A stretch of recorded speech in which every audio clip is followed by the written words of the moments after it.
স্থানীয়রা জানান, mobile phone ব্যবহার করতে নিষেধ করায় বাবার উপর ক্ষিপ্ত হয়ে রাত 8:45টার দিকে তারাবিতে নামাজরত অবস্থায় বাবা দোদুল হোসেনকে পিছন থেকে ছুরিকাঘাত করে তারই একমাত্র ছেলে রিফাত। বাবা সন্তানের হাতে মোবাইল ডিভাইস না দেওয়ার জন্য সেই সন্তানের হাতেই প্রাণ হারালেন। বাবা নামাজ পড়তে বসছে আর পেছন থেকে ভোদারে ঢুকে দিয়েছে। আপনারা আর কতজন বাবা, কতজন মা নিজের সন্তানের হাতে প্রাণ দিতে চান? থামার সময় এসে গেছে, এখনই থামেন।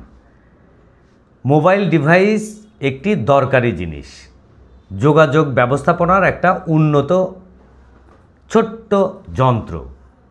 এখানে বাচ্চার হাতে 2টা লোকমা ভাত খাওয়ানোর জন্য ডিভাইস তুলে দেওয়া মানে একটা আগ্নেয়াস্ত্র তুলে দেওয়া। মোবাইলে গেম খেলতে দেওয়া মানে জীবন নাশকারী বোমা তুলে দেওয়া। সন্তানের হাতে মোবাইল দেওয়ার আগে ভাবেন।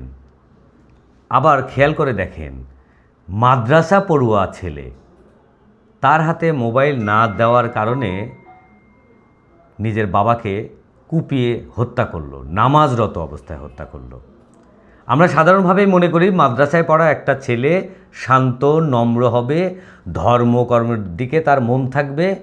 কিন্তু সেই রকম একটা ছেলে মোবাইল ডিভাইসের প্রতি এই যে আসক্ত হয়ে উঠল, এর দায় কার? অবশ্যই সেই অভিভাবকের এবং আমার সমাজ ব্যবস্থার। ফলে সাবধান হওয়ার এখনই সময়। নিজের সন্তানের হাতে মোবাইল ডিভাইস দেওয়া বন্ধ করেন।